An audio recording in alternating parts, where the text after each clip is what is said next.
നമസ്കാരം. റാഫ്റ്റോക്ക് ഫുട്ബോളിലേക്ക് എവർക്കും സ്വാഗതം. ഇന്റർ മയാമിയുടെയും അർജന്റീനയുടെയും ആരാധകർക്ക് ഒരുപോലെ ആശ്വാസം പകരുന്ന കാര്യമാണ് ഇന്ന് സംഭവിച്ചത്.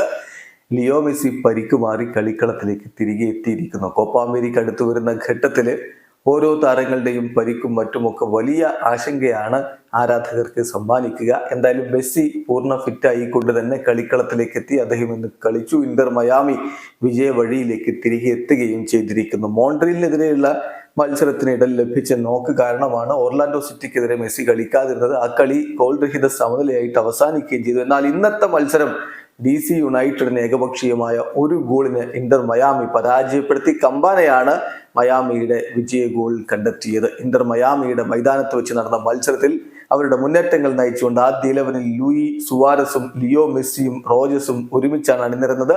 ആദ്യ പകുതി ഗോൾ രഹിതമായിരുന്നു. രണ്ടാം പകുതിയിലും കാര്യങ്ങൾ അങ്ങനെ തന്നെയായിരുന്നു. മയാമിക്ക് ആധിപത്യം ഉണ്ടായിരുന്നെങ്കിലും അവസരങ്ങൾ കൂടുതൽ സൃഷ്ടിച്ചെടുത്തത് DC യുണൈറ്റഡ് ആയിരുന്നു. ഒടുവില് അവസാന നിമിഷത്തിലാണ് ഇന്റർ മയാമി വിജയിച്ചു കയറിയ ഗോൾ പിറക്കുന്നത്. ബുസ്കറ്റ്സിന്റെ അസിസ്റ്റിൽ നിന്ന് കമ്പാനയാണ് പന്ത് വലയിലേക്ക് എത്തിച്ചത്. എന്തായാലും വിജയത്തോടുകൂടി ഇന്റർ മയാമി ഇപ്പോൾ MLS ഈസ്റ്റേൺ കോൺഫറൻസിലെ അവരുടെ ആ ഒരു കുതിപ്പ് തുടരുകയാണ്.